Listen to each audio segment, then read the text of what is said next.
SBC Media. Welcome to the iGaming Daily Podcast, analysing the news from the betting and gaming industry all over the globe, supported by Optimove, the #1 CRM marketing solution for the iGaming market.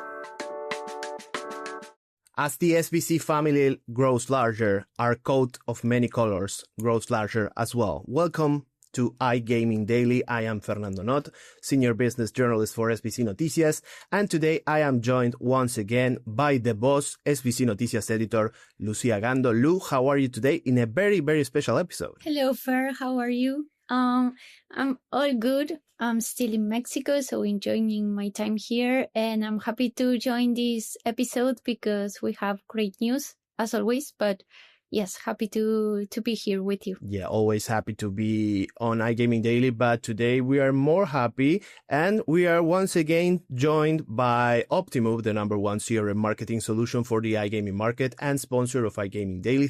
So thanks to Optimove, but we were saying today is a very special day for iGaming Daily and SBC in general because we are introducing Damian Martinez, who is our new business journalist. Welcome to SBC, Dami. Why don't you briefly introduce yourself? How are you today? Thanks for the introduction, Fer. Hi, everyone. Like you say, I'm Damian Martinez. I'm based in Buenos Aires, and I will be working for SBC Noticias, covering the Spanish part of the Latin American market. I'm really glad to be joining the team. Yeah, we already had the Brazilian team grow bigger last year with Ricardo and Nana joining SBC Noticias Brazil. So we were feeling a little bit of less important for a second there. So we're really happy to have Damian on board. You might be new to SBC and to some of our listeners, Dami, but many of our listeners probably have met you in the past. Why don't you let us know when did you first join the industry? Well, I joined the industry at the end of 2017. Since that date, I have worked as an editor of print and digital publications for 3 different Latin American media outlets that cover the sector. In these companies, I have been in charge of writing articles in Spanish and English and doing the coverage of several of the main industry trade shows in the American continent and also in Europe.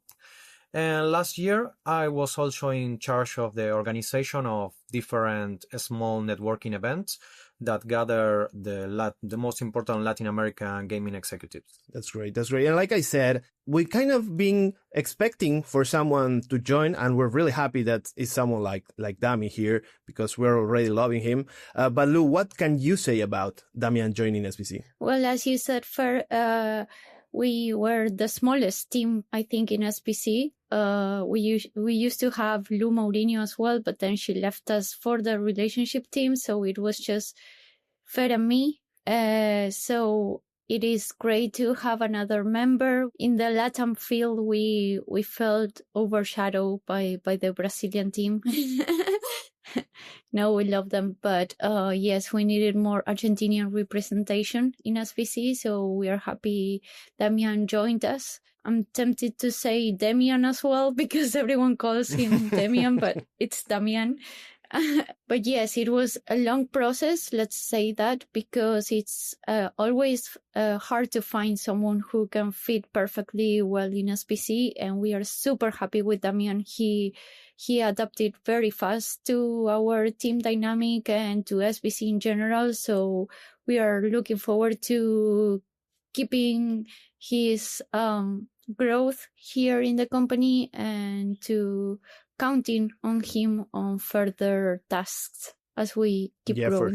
For sure. And Dami, you only been in SBC a few days, but you already have started working, and there's a lot actually going on because there's some major news for the land-based casino industry in Argentina already. So let's go and jump into the information after the proper introduction has been established, has been made. So what happened in Argentina? Yes, Fer, there has been some interesting news in the market in our country. The Supreme Court of Justice revoked a previous ruling that had allowed the company Casinos de Buenos Aires to operate beyond the terms of its current concession. The company is currently in charge of operating the casino ship Estrella de la Fortuna and Princess in the city.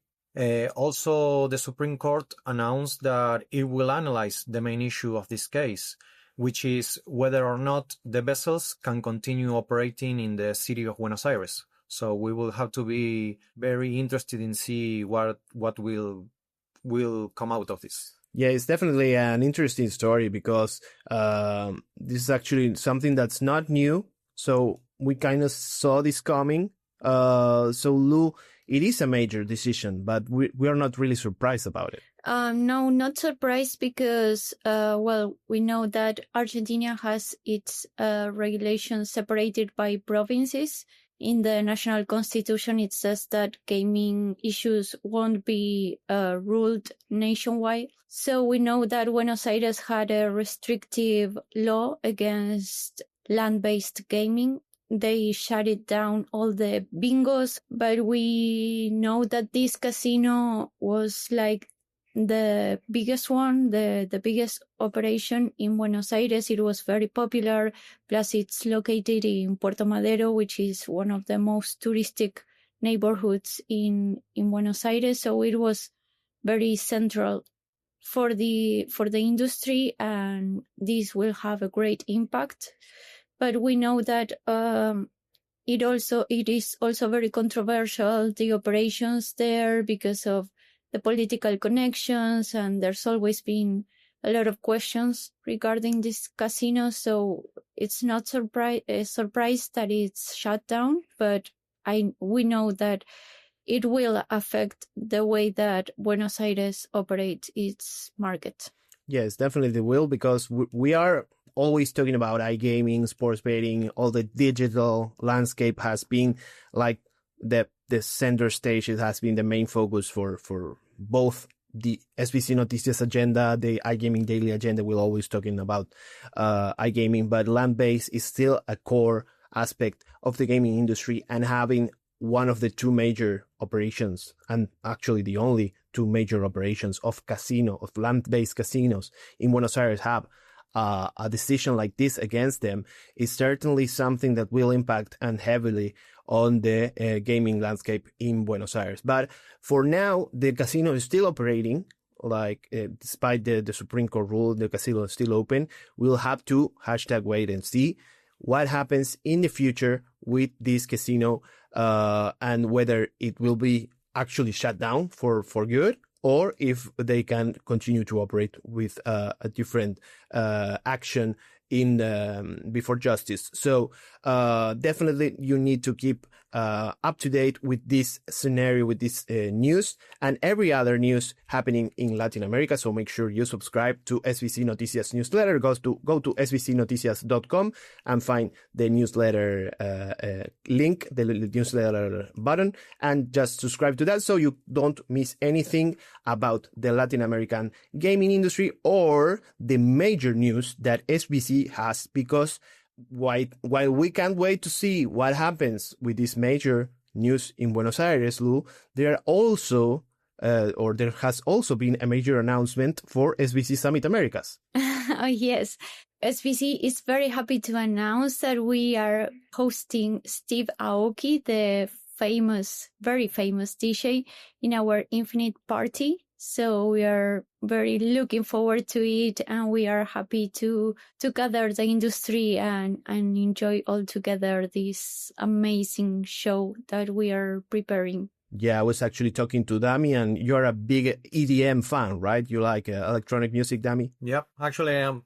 Yes, I think it will be a great party. I think it will be a great show, and I'm looking forward to seeing it. Yeah, we already been in the recent weeks in Infinity Rio with Dub Dogs and Afrojack, and that was a great party. So I really can't wait to see Steve Aoki perform at Infinity Florida during SBC Summit Americas, the debut edition of SBC Summit Americas, but that will be all for this part of the episode, because we will be talking about Brazil after a very brief commercial break. But right now, I will have to say thank you very much, Lucía Gando and Damian Martinez. We'll meet next time, probably next week, or whenever we meet. So thank you very much. And to our listeners, stay there, go grab a cup of water or go to the toilet if you need to. We're going to be right back with Brazil after this very brief commercial break.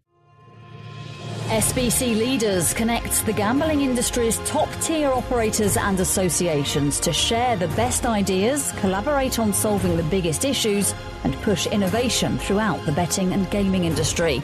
If you're an operator and want to join the discussion, visit sbcleaders.com for more information. And we're back with iGaming Daily, and now we have the honor to introduce and welcome Ricardo Assis, editor for SBC Noticias Brazil. Ricardo, how are you today? Hey, Fer, very happy to be here and looking forward to talk a little bit more about Brazil. Yeah, there has been a lot of developments in Brazil, so we definitely need all hands on deck. That's why we have back on iGaming Daily Elisa Marcante, business journalist for SBC Noticias Brazil. Eli, how are you today? Hey, Fer. Hey, Ricardo. How are you? I'm all good, thank you. That's great. We need to discuss a lot of Brazil because there's a lot that's been going on over the last few days. There's been some sponsorship deals happening.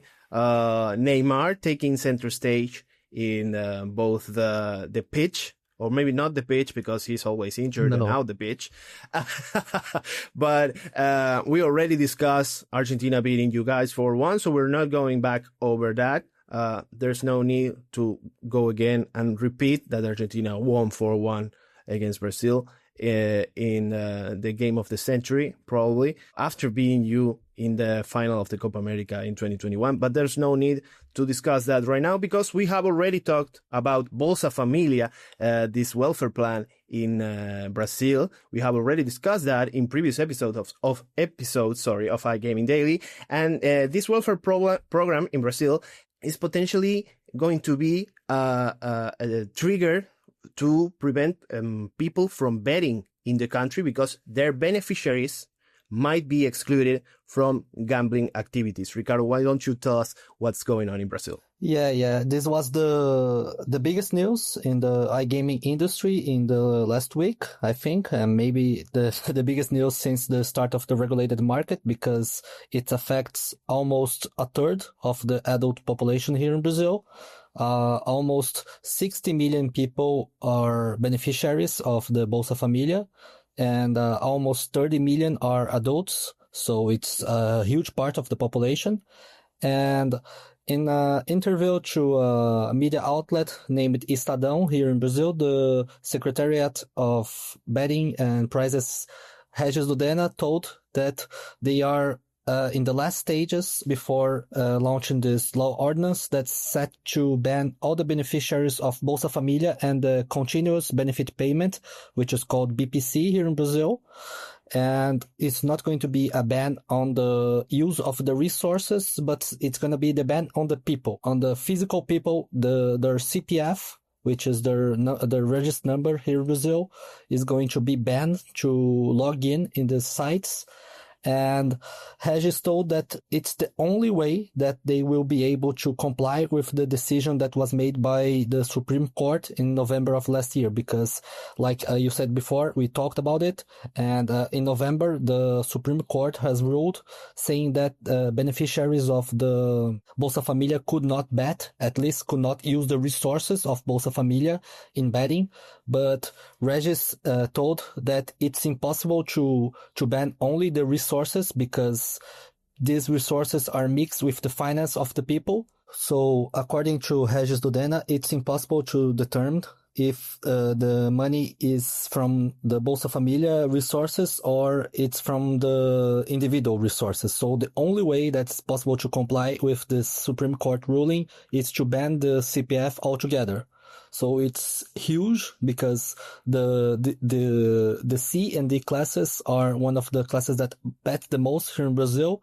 So we'll have to wait and see how it's going to go on. I think there I think there's nothing much that can be done because this is a Supreme Court ruling. So the government has to comply with it. I don't know what can be done. I think it's almost a final decision, and it should be done in the next weeks or months. I don't know. He didn't give a timeline on that. Yeah, but I think the key here is to break this down. Is what you said. Like, first, it's a Supreme Court ruling, so you can't go against a Supreme Court ruling. You have to abide. You have to abide by what they say. But also, what we had discussed before, that they can't really differentiate where the people are getting their money from. So if you're a beneficiary from the Bolsa Familia plan, and maybe you work also as a mason or whatever, you'll have two different sources of income, and the government has no tools or no means to actually determine where you are getting your money from. So it's definitely a tough situation, but given the Supreme Court ruling, there's no other way than just ban everybody that's on welfare money and is a beneficiary of welfare plans. But on a different note, and for a more positive news that you can also read on SBC Noticias Brazil, so make sure you are subscribed to SBC Noticias Brazil newsletter as well as the Noticias in Spanish newsletter. But we are always discussing how governments are pushing the industry to get every single penny out of the gaming industry because they seem to think it's the golden egg goose. No? Is that how you say it in English? I don't know. If not, I'm sorry. But Brazil seems to be going in a different direction right now by cutting taxes and reducing taxation, Elisa. Yes. Thank God. But the Recife City Council approved this week the executive bill proposed by the mayor of the city, João Campos, that aims to reduce the service tax to 2%. He said the goal is to attract new companies to the capital of Pernambuco and to promote the sector there. Last year in Porto Alegre, we also had the same situation. The city approved this reduction of service tax to 2%. It was an amendment proposed by Claudio Janta. He's the councillor of Rio Grande do Sul, and also has the same explanation of what they want to do, like it's promote the industry, it's to reduce tax. So it's all the same, not project, but all the same idea. It happened in Porto Alegre and now in Recife. So yeah, it's a good news for the industry. It's certainly a good news to see the government saying, hey, in order to raise more tax money, we need to reduce the tax pressure on the industry, because if we already know how it goes. Like, if you enforce too many taxes on any industry, not only the gaming industry, any industry, it's going to suffocate, and it's going to either go broke or go illegal, right? So you have to find the perfect balance, and I think this is a great story that Elisa has covered about the tax reduction in Brazil. But Ricardo, do you think this can replicate? This has already happened in Recife and in Rio Grande do Sul. So do you think it can replicate in other parts of the country? Yeah, I think so. I think more cities and even I think states can try to do this as well, because we have lots of companies that are creating offices here in Brazil now after the regulated market, because this is something that the regulation determines, that they have to have office and employ people here in Brazil. So I think it's something that will happen even more, and it's just the beginning. I think it's kind of a gold rush between the cities in this regard, I think. And Elisa, you actually spoke with the lawmaker Marcos Vinicius. So he talked about this type of or how to tackle regulation of the gaming industry. You talked with him while you were at the SBC Summit Rio, right?